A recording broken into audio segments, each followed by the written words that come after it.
Hi everyone, జై జనసేన. గోపాలకృష్ణ లాగ్స్కి స్వాగతం. పవన్ కళ్యాణ్ గారు తరచూ ఒక మాట చెబుతారు, ఆంధ్రప్రదేశ్ నాకు జన్మనిస్తే తెలంగాణ నాకు పునర్జన్మనిచ్చింది అని. విజయకేతనం ఎగరవేసిన మన పవన్ కళ్యాణ్ గారు ఉప ముఖ్యమంత్రిగా బాధ్యతలు తీసుకుని తొలిసారిగా తెలంగాణ కొండగట్టు శ్రీ ఆంజనేయ స్వామి దర్శనం కోసం మొక్కు చెల్లించుకునేందుకు వస్తున్న సందర్భంగా ఘన స్వాగతం తెలియజేస్తూ మీ గోపాలకృష్ణ వీలాగ్స్. తెలంగాణ జనశ్రేణులకు సంతోషకరమైన వార్త. నెల 29న జనసేన అధినేత శ్రీ పవన్ కళ్యాణ్ గారు ఉప ముఖ్యమంత్రిగా బాధ్యతలు స్వీకరించిన తర్వాత తొలిసారి తెలంగాణలోని కొండగట్టు ఆంజనేయ స్వామికి దర్శించుకుని పూజలు చేసేందుకు సందర్భంగా ఘన స్వాగతం పలికేందుకు తెలంగాణ జనసేన నాయకులు నిన్న ప్రత్యేక సమావేశం ఏర్పాటు చేశారు. జూబ్లీ హిల్స్లోని జనసేన పార్టీ తెలంగాణ రాష్ట్ర కార్యాలయంలో నిర్వహించిన ఈ సమావేశంలో తెలంగాణ రాష్ట్ర ఇన్ఛార్జి శ్రీ నేమూరి శంకర్ గౌడ్ గారు, గ్రేటర్ హైదరాబాద్ ప్రెసిడెంట్ శ్రీ రాధారాం రాజలింగం గారు, ప్రచార కార్యదర్శి శ్రీ సాగర్ గారు, తెలంగాణ సమన్వయ కమిటీ సభ్యురాలు శ్రీమతి పొన్నూరు శిరీష గారు, సమన్వయ కమిటీ సభ్యులు శ్రీ ముమ్మారెడ్డి ప్రేమ్కుమార్ గారు, జనసేన రాష్ట్ర వీర మహిళా విభాగం అధ్యక్షురాలు శ్రీమతి మందపాక కావ్య గారు, గ్రేటర్ హైదరాబాద్ ప్రధాన కార్యదర్శి శ్రీ దామోదర్ రెడ్డి గారు, శ్రీ మేకల సతీష్ రెడ్డి గారు, జనసేన పార్టీ తెలంగాణ రాష్ట్ర నాయకులు వీర మహిళలు పాల్గొన్నారు. ఈ నెల 26న శ్రీ పవన్ కళ్యాణ్ గారు వారాహి అమ్మవారి దీక్ష తీసుకున్నారు. 11 రోజుల పాటు ఆ దీక్ష కొనసాగిస్తారు. ఈ 11 రోజుల పాటు పవన్ కళ్యాణ్ గారు పాలు, పండ్లు, ద్రవ పదార్థం మాత్రమే ఆహారంగా తీసుకుంటారు. గత సంవత్సరం జూన్ నెలలో పవన్ కళ్యాణ్ గారు వారాహి విజయయాత్ర ప్రారంభించిన సంగతి మనందరికీ తెలుసు. ఆ యాత్ర సందర్భంగా అమ్మవారికి పూజలు నిర్వహించి దీక్ష చేశారు. జూలై 1వ తారీఖు మన నియోజకవర్గం పిఠాపురం పర్యటించనున్న జనసేనాని అదే రోజు సాయంత్రం వారాహి సభను ఏర్పాటు చేశారు.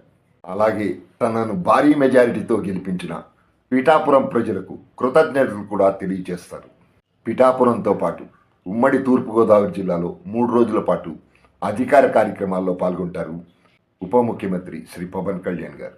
ఉప ముఖ్యమంత్రి శ్రీ పవన్ కళ్యాణ్ గారు ఎన్డీఏ కూటమి ప్రభుత్వంలో తనదైన శైలిలో పనిచేసుకుంటూ వెళ్తున్నారు.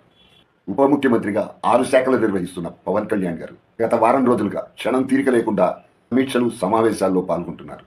కొత్త ప్రభుత్వం కొలువు తీరిన తర్వాత ముఖ్యమంత్రి శ్రీ నారా చంద్రబాబు నాయుడు గారి అధ్యక్షతన క్యాబినెట్ మీటింగ్ జరిగితే అందులో ఉప ముఖ్యమంత్రి శ్రీ పవన్ కళ్యాణ్ గారు, క్యాబినెట్ మినిస్టర్లు శ్రీ నాదెండ్ల మనోహర్ గారు, శ్రీ కందుల దుర్గేష్ గారు కూడా పాల్గొన్న తొలిసారి క్యాబినెట్ సమావేశంలో పాల్గొన్న ఉప ముఖ్యమంత్రి శ్రీ పవన్ కళ్యాణ్ గారు. దాని తర్వాత క్యాంప్ కార్యాలయంలో పవన్ కళ్యాణ్ గారు సినీ నిర్మాణతలతో సమావేశం. అనంతరం జనసేన నుంచి గెలిచిన ఎమ్మెల్యేలకు శాసనసభ వ్యవహారాలపై అవగాహన కార్యక్రమం నిర్వహించారు పవన్ కళ్యాణ్ గారు. స్వచ్ఛంద కార్పొరేషన్ చేపడుతున్న కార్యక్రమాలపై సమీక్ష, ఏబీబీఎస్ ద్వారా ఎన్నికైన గ్రూప్ 1 అధికారులతో భేటీ, వివిధ వర్గాల ప్రజల సమస్యలను నేరుగా తెలుసుకుంటున్న ఉప ముఖ్యమంత్రి. ఇలా బాధ్యతలు స్వీకరించిన మరుక్షణం నుంచి గత 4 రోజులుగా ఉప ముఖ్యమంత్రిగా 6 శాఖలు నిర్వహిస్తున్న శ్రీ పవన్ కళ్యాణ్ గారు క్షణం తీరిక లేకుండా పనిచేస్తున్నారు.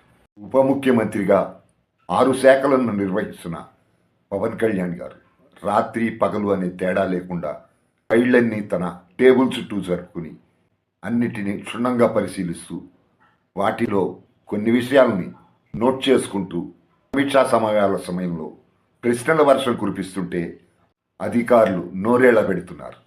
గ్రీన్కో సంస్థ పర్యావరణ ఉల్లంఘనలు, అటవీ భూముల ఆక్రమణపై నివేదిక ఇవ్వాలని అటవీ శాఖ ఉన్నతాధికారులకు ఆదేశించిన ఉప ముఖ్యమంత్రి శ్రీ పవన్ కళ్యాణ్ గారు పారిశ్రామిక కాలుష్యంపై పొల్యూషన్ ఆడిట్ రిపోర్ట్ని తనకు సమర్పించాలని కాలుష్య నియంత్రణ మండలిని ఆదేశించిన ఉప ముఖ్యమంత్రి శ్రీ పవన్ కళ్యాణ్ స్వచ్ఛంద కార్పొరేషన్లోని నిధులను దుర్వినియోగం, ఎవరు దానిని దారి మళ్లించారు, దీనిపై సమగ్రమైన విచారణ చేయాలని, రిపోర్ట్ ఇవ్వాలని అధికారులను ఆదేశించిన ఉప ముఖ్యమంత్రి ప్రజల సమస్యలను నేరుగా కలిసి తెలుసుకుంటున్న ఉప ముఖ్యమంత్రి గత ప్రభుత్వంలో లాగా ఉద్యోగస్తులను చిన్నచూపు చూడను, వారిని కుటుంబ సభ్యులుగా చూస్తాను అన్నారు పవన్ కళ్యాణ్ గారు.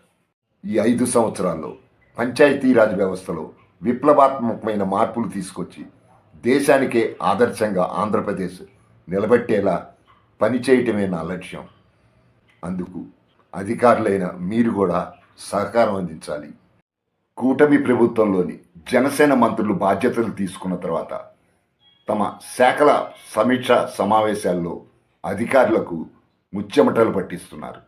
బాధ్యతలు చేపట్టిన మంత్రులు, ముఖ్యంగా కూటమి ప్రభుత్వంలోని జనసేన మంత్రులు సమీక్షా సమావేశాలు జరుపుతూ అధికారులపై ప్రశ్నల వర్షం కురిపిస్తుంటే ముచ్చెమట్లు పడుతున్నాయి అధికారులు. పనిచేసేవాడు పాలన చేస్తే ఎలా ఉంటుందో, పరిపాలన అంటే ఎలా ఉండాలో ఈరోజు ప్రజలకు అధికారులకు అర్థమవుతోంది. నాకు అనిపిస్తూ ఉంటుంది, పవన్ కళ్యాణ్ గారిలోని సామర్థ్యం 10% చూశానేమో అని. ఇంకా చూడవలసింది భవిష్యత్తులో చాలా ఉందన్నమాట. ఈ విషయంపై మీ అభిప్రాయాన్ని కామెంట్గా తెలియచేయండి. ఫ్రెండ్స్, ఇది ఈరోజు టాపిక్. మీకు నచ్చిందనే అనుకుంటున్నాను. నచ్చిన వాళ్ళు లైక్ చేయండి, నచ్చని వాళ్ళు డిస్లైక్ చేయండి. లైక్ మాత్రం చేయండి, షేర్ చేయండి. ఈ కంటెంట్ మీద మీ అభిప్రాయాన్ని కామెంట్గా తెలియచేయండి. కొత్తగా చూస్తున్న వారు సబ్స్క్రైబ్ చేసుకోండి. Thank you. మళ్ళీ మరో వీడియోతో మీ ముందుకు వస్తాను. అప్పటి వరకు టేక్ కేర్, బై బాయ్. జై జనసేన, జై పవన్ కళ్యాణ్, జై హింద్.